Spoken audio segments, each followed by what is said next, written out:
Assalamualaikum warahmatullahi wabarakatuh. Perkenalkan kami dari kelompok 4.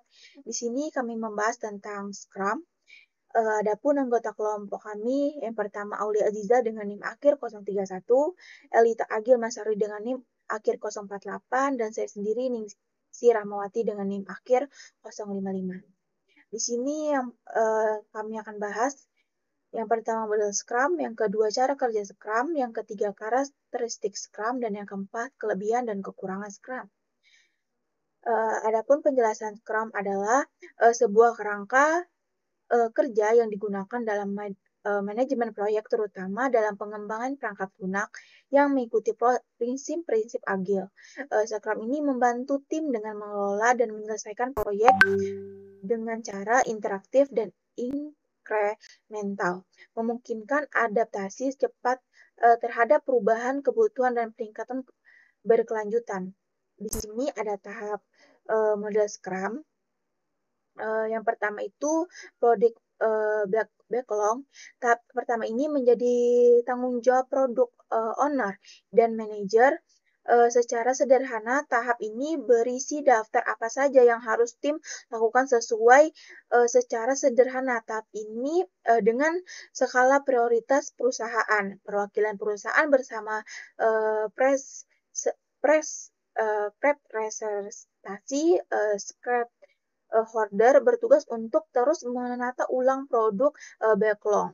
Yang kedua, sprint planning itu dalam tahapan produk atau proyek teratas dalam produk backlog, kemudian disusun menjadi sprint backlog. Tugas lain yang dilakukan tim Sekrum adalah menentukan bagaimana mereka akan menyelesaikan apa yang ada dalam sprint backlog tersebut. Yang ketiga, sprint. Setelah cara dan batas waktu pengerjaan ditentukan dalam sprint planning, tahapan mode Scrum ini selanjutnya adalah melakukan sprint. Proses yang ini dilakukan dengan melalui kegiatan daily Scrum. Daily Scrum ini adalah saat di mana tim berkumpul dan bekerja untuk memastikan perkembangan produk terus berjalan seperti itu. Yang keempat, sprint review. Jadi tahapan sprint itu terakhir. Dalam proses ini produk atau project yang dikerjakan harus terus selesai dan siap digunakan. Kemudian produk tersebut akan direview kembali. Yang terakhir retrospektif proses. Ini adalah metode yang sifatnya berulang. Proses yang dilakukan perusahaan mulai dari pembuatan backlog hingga review diingat dan dilakukan kembali dalam proses Scrum Project selanjutnya. Itu. Selanjutnya saya serahkan kepada Agil Masardi untuk melanjutkan cara kerja Scrum. Baik, di sini saya akan menjelaskan gimana sih cara kerja Scrum tersebut. Jadi yang pertama itu kita harus menentukan tim. Jadi langkah awal penerapan Scrum itu kita harus menentukan tim yang beranggotakan 5 hingga 10 orang yang efektif dan efisien. Lalu yang kedua, setelah menemukan tim, langkah selanjutnya pengerjaan, yang dimana kita menetapkan durasi sprint biasanya 7 sampai 30 hari. Lalu yang ketiga itu ada peran dalam tim. Tim harus memiliki struktur dan peran yang jelas. Karena mengapa? Agar memastikan kelancaran proyek dan produk owner kualitasnya itu terjaga. Lalu untuk pengumpulan masalah. Nah, pengumpulan masalah maksudnya di sini berbagi permasalahan atau backlog ini dikumpulkan dan dibuat prioritas pengerjaannya. Dan yang kelima yaitu memulai print, yang dimana setelah semua langkah dijalankan maka bisa memulai sprint tersebut. Baik, di sini saya akan menjelaskan tentang kelebihan Scrum.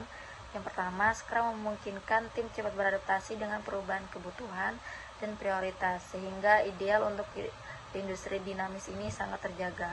Yang kedua, ada dengan iterasi pendek dan evaluasi berkelanjutan, Scrum mampu meningkatkan kualitas produk melalui inspeksi, adaptasi, dan umpan balik pengguna. Lalu yang ketiga, Scrum ini mampu meningkatkan transparansi dan komunikasi dengan daily scrum, sprint review, dan retrospektif untuk memastikan semua anggota tim mengetahui status proyek dan segera proyek itu dilaksanakan. Lalu yang ketiga, Scrum meningkatkan motivasi dan produktivitas melalui otonomi dalam pekerjaan. Baik, adapun kekurangan Scrum yang pertama adalah keterbatasan dalam tim yang tidak disiplin. Disiplin tinggi dalam Scrum sangat penting, hanya efektivitas Scrum dapat menurun secara signifikan. Yang kedua adalah ketergantungan pada komitmen tim. Keberhasilan Scrum bergantung pada komitmen penuh dan keterlibatan penuh semua anggota tim. Tanpa itu, proyek dapat terhambat dan kualitas produk terganggu. Yang ketiga adalah tantangan dalam mengukur kualitas. Mengukur kualitas dalam Scrum adalah tantangan karena kurangnya metode penilaian yang baku. Peneliti telah mencoba memperbaiki ini dengan menambahkan peran dan praktik kualitas dalam kerangka kerja Scrum. Dan kekurangan yang keempat adalah kurangnya dokumentasi. Scrum fokus pada iterasi cepat dan komunikasi langsung, namun sering mengabaikan dokumentasi. Hal ini bisa menjadi masalah saat ada anggota tim baru atau peralihan proyek ke tim lain. Kesimpulannya adalah, Scrum adalah kerangka kerja agile yang banyak digunakan dalam manajemen proyek, terutama dalam pengembangan perangkat lunak. Scrum menawarkan berbagai kelebihan, fleksibilitas, peningkatan kualitas produk, transparansi, komunikasi yang lebih baik, serta peningkatan motivasi dan keterlibatan tim.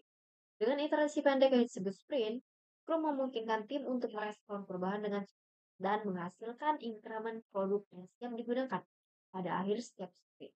Namun, implementasi Scrum juga memiliki beberapa kekurangan.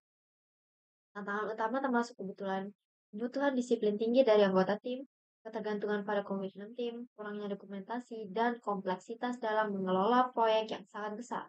Selain itu, mengukur kualitas dalam Scrum bisa menjadi tantangan karena kurangnya metode penilaian kualitas yang bagus.